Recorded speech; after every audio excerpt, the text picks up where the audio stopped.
శివుడికి పూల కన్నా బిల్వపత్రం అంటే ఎందుకంత ఇష్టమో మీకు తెలుసా?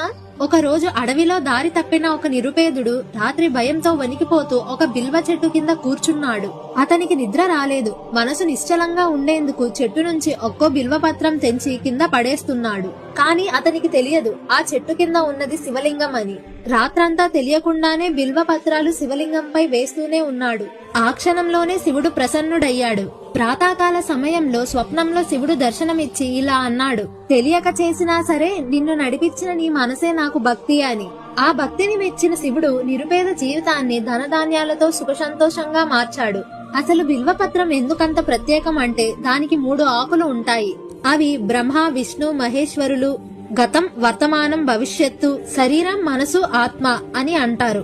అంటే ఒక బిల్వపత్రంతో పూజ చేస్తే మన జీవితం మొత్తాన్ని శివుడి పాదాల వద్ద పెట్టినట్టే. అందుకే శివుడు అంటాడు, పూలు కాదు శుద్ధమైన మనసుతో అర్పించిన ఒక బిల్వపత్రం చాలు అని. ఈ వీడియో మీకు నచ్చినట్టయితే ఓం నమః శివాయ అని కామెంట్ చేసి ఈ అకౌంట్ ని ఫాలో చేయండి.